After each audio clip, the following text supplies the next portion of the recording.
Nous allons retoucher ce visage. Je commence par dupliquer le calque. Ce n'est pas obligatoire de faire cela, mais cela nous permettra de comparer à la fin le travail que je vais faire sur la copie avec l'image originale. Je suis donc positionné sur le calque copie de visage. Pour corriger, je vais utiliser l'outil correcteur que je sélectionne ici. Je laisse la brosse par défaut. Il suffira d'ajuster la taille. Une taille de 40 à peu près ou 45 ici devrait suffire. Pour utiliser l'outil, il faut, par exemple je veux supprimer ce bouton, il faut se placer dans une zone proche, ce qu'on appelle zone source ou échantillon. J'appuie sur la touche CTRL du clavier, je laisse enfoncer et je fais un clic gauche avec ma souris. La zone source est ici avec une croix à l'intérieur. Donc je vais dupliquer cette zone source sur le bouton. Donc il suffit, je me place sur le bouton, je vais faire 2 ou 3 clics. Voilà, le bouton a disparu. Je peux légèrement zoomer pour y voir mieux. Donc j'appuie sur la touche CTRL et la molette de la souris. Je pourrais éventuellement me déplacer avec la fenêtre de navigation. Donc je choisis un autre point source. Il faut varier les points sources. Par exemple, je veux supprimer ici ce défaut.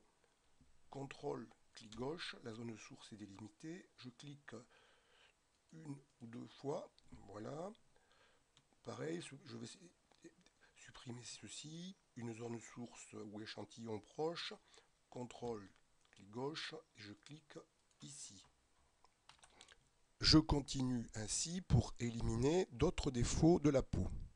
Je peux également éliminer le duvet qui se trouve ici.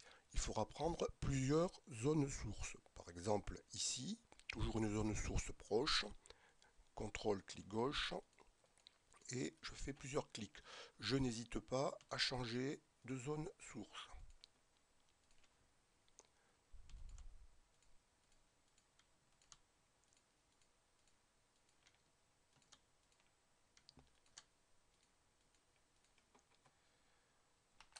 Je peux également travailler sur les sourcils. Donc je prends une zone source ici et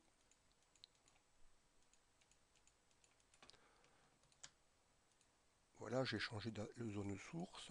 Ne pas hésiter à changer.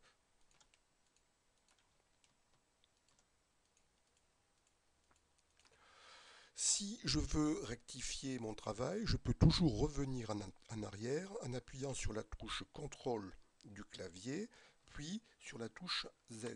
Donc je peux revenir en arrière autant de fois que je veux, chaque fois que j'appuie sur CTRL et Z. Donc si je commets une erreur, c'est pratique pour corriger. Je vais maintenant supprimer les rides du front. Toujours par le même procédé. CTRL, clic gauche. Ici, bon, on peut à la limite se déplacer. La zone source va suivre. Bon, il ne faut pas hésiter à changer cette zone source.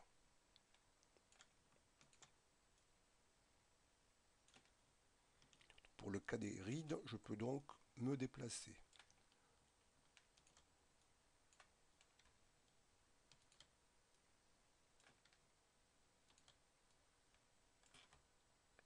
Je vais maintenant travailler sur les rides des yeux. Je peux légèrement zoomer.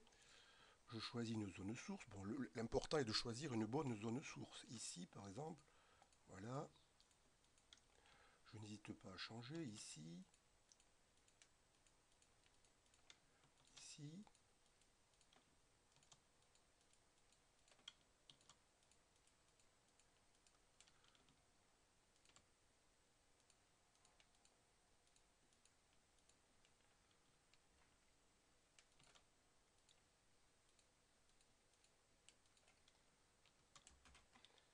Je procède de la même façon pour l'autre œil. Là, j'ai pratiquement terminé. Je vais également atténuer les rides qui se trouvent sur le menton. Par exemple ici, je prends une zone source. Pareil ici.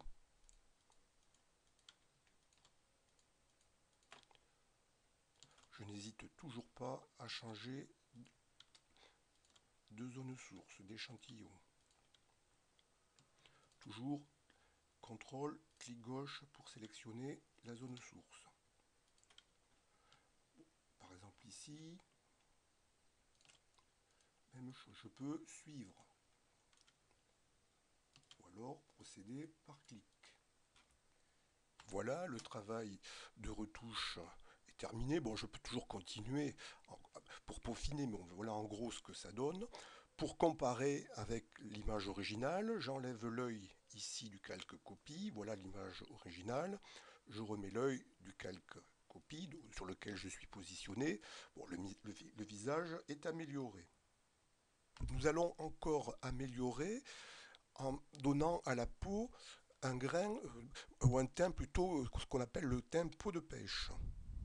Je duplique le calque, je suis sur le calque copie de copie et je vais appliquer un filtre, filtre, flou et flou gaussien sélectif.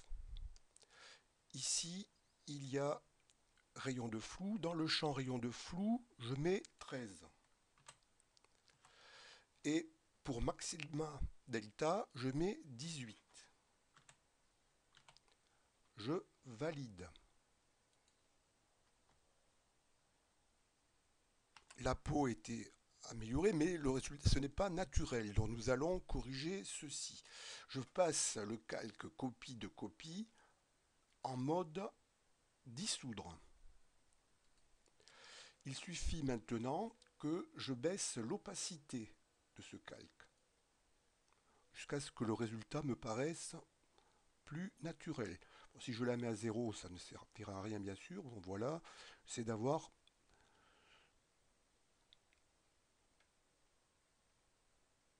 voilà à peu près comme ceci. Je vais comparer avec l'image de base. Donc j'enlève l'œil ici, voilà le visage tel qu'il était, voilà le visage après modification. Je peux toujours bien sûr ajuster ici.